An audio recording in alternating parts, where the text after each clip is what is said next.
Tomato పప్పు అండి. ఇలా మట్టి పాత్రలో చేసి తింటే ఉంటుందండి. ఆహా, ఏమి రుచి అన్నట్లు ఉంటుంది అనమాట. చాలా చాలా టేస్టీగా ఉంటుంది. ఎలా తయారు చేసుకోవాలో చూద్దాము. అందరికీ వచ్చు, కానీ చాలామంది రాని వారు కూడా ఉంటారు కదా, వారు నేర్చుకుంటారని చెప్పి నేను ఈ రెసిపీ చేస్తున్నాను. ఇలా చిన్న చిన్న మార్పులతో ఎలా తయారు చేసుకోవాలో, ఎంత రుచిగా వండుకోవాలో చూపిస్తాను. కందిపప్పు వాడుతున్నానండి. కందిపప్పు ఇట్లా అరకప్పు తీసుకున్నాను. ఇన్ని టమాటోలు పడతాయి అన్నమాట. అరకప్పు కాను ఒక ఉల్లిపాయ, ఒక పచ్చిమిరపకాయ. కందిపప్పుని ఒక పావు గంట నానబెట్టానండి కడిగి. ఇది మనం కుక్కర్ పెట్టేసి 3 విజిల్స్ రానిద్దాము. నానింది కాబట్టి తొందరగా ఉడికిపోతుంది. పప్పులో వాటర్ మునిగేటట్టు పోసుకోవాలన్నమాట. పప్పులో కొంచెం టమాటో పప్పుకి కొంచెం నెయ్యి వేసి కనుక ఉడకబెట్టుకుంటే చాలా చాలా బాగుంటుంది. 3 విజిల్స్ రానిద్దాము.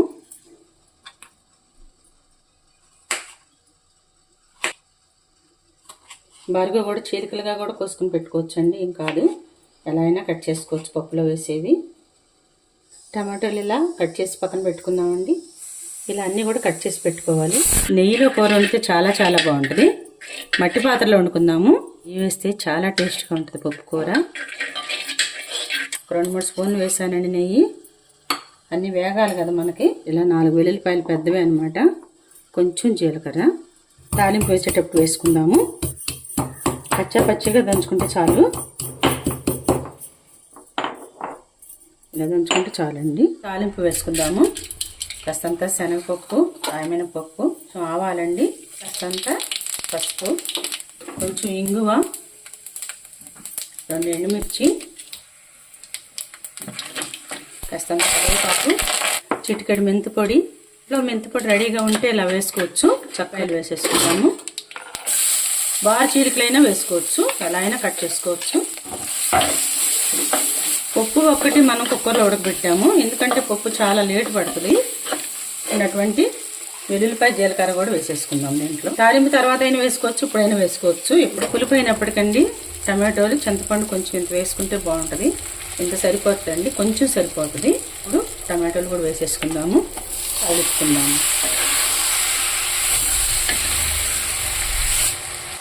కొంచెం ఉప్పు వేసుకుందాము.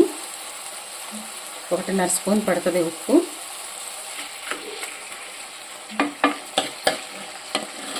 ఒక పచ్చిమిరపకాయ వేసాం కాబట్టి కొంచెం వేసుకుందాం కారము. 1 స్పూన్ కారం వేసుకుంటే సరిపోతుంది.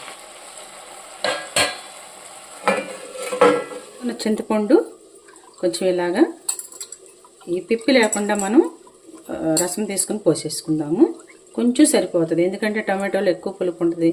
చాలామంది ఇది వద్దనుకుంటే కూడా వేసుకోకపోయినా సరిపోతుంది అనమాట, పులుపు ఎక్కువ తిన్న వాళ్ళకి. మధ్యలో ఇలా తిప్పుతూ ఉండాలి. పులుసు పోసేసుకుందామండి. చింతపండు మనం తీసుకున్నాం కదా.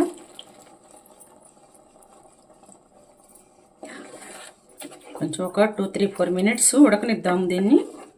ఫ్లేమ్ అండి సిమ్లో కానీ మీడియంలో కానీ పెట్టుకోవాలి, చక్కగా ఉడికిపోతుంది అనమాట. లేదంటే మధ్యలో మూత తీసేయండి. చూడండి ఎంత బాగా ఉడికిపోతుందో. తొందరగా ఉడికిపోతుంది. టమాటో ఆరిపోయింది, కుక్కర్ ఉడికిపోయి.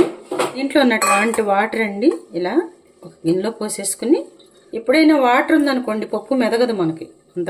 ఇలా పప్పులో వాటర్ తీసేసి మనం ఈ పప్పుని మెదుపుకోవాలన్నమాట. మెత్తగా మెదిగితే కూరలో బాగా కలిసిపోతుంది. ఈ వాటర్ మళ్ళీ దీంట్లో కలిపేసుకోవాలి. ఇదిగోండి పప్పు బాగా మెదిగిపోయిందనమాట.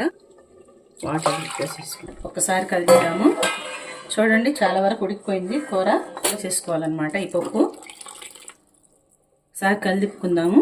పప్పు చాలా బాగుంటుంది ఈ కూర మాత్రం. రైస్లోకి, చపాతీలో కూడా బాగుంటుందండి, చాలా బాగుంటుంది. కొంచెం ఉప్పు పడుతుంది. కొంచెం సేపు ఒక 4 or 5 మినిట్స్ కొంచెం మగ్గనిద్దాము కూర. ఎంత కమ్మగా ఉందండి, చాలా చాలా రుచిగా ఉంది. కొంచెం కొత్తిమీర కూడా వేసుకుందాము. దాంట్లో పెడతాయి అనమాట. కొత్తిమీర వేసుకుని కొంచెం ధనియాల పొడి వేద్దామండి, చాలా బాగుంటుంది. కొంచెం జీలకర్ర పొడి. మనం జీలకర్ర బాగా డైజెషన్ బాగా ఉపయోగపడుతుందండి. టమాటో అయితే యాంటీ ఆక్సిడెంట్స్ ఉంటాయి, సి విటమిన్ ఉంటుంది. అసలు ఎన్ని విటమిన్స్ ఉంటాయో టమాటోలో.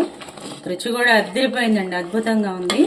ఇంకా మట్టి పాత్రలో కాబట్టి చాలా చాలా రుచి ఇనుమడించిపోతూ ఉందన్నమాట, అంత రుచిగా ఉంది కూర. టమాటో పప్పు కూర రెడీ అండి. మీరందరూ కూడా తయారు చేసుకుని ఎలా ఉందని చెప్పి కామెంట్స్ పెట్టండి. చాలా చాలా రుచిగా ఉందండి. నేను మాటల్లో చెప్పలేనమాట, అంత రుచిగా ఉంది. ఈ రైస్లోకి చపాతీల్లో కూడా బాగుంటుందండి. అందరూ కూడా నిరభ్యంతరం తినొచ్చు. మీరందరూ కూడా మీకు నచ్చితే మీ ఫ్యామిలీ మెంబర్స్ అందరికీ షేర్ చేయండి. నా ఛానల్ సబ్స్క్రైబ్ చేయండి అండి. థ్యాంక్ యూ సో మచ్ అండి. బౌల్లోకి తీసానండి. అందరూ కూడా ఒక్కసారి ట్రై చేయండి.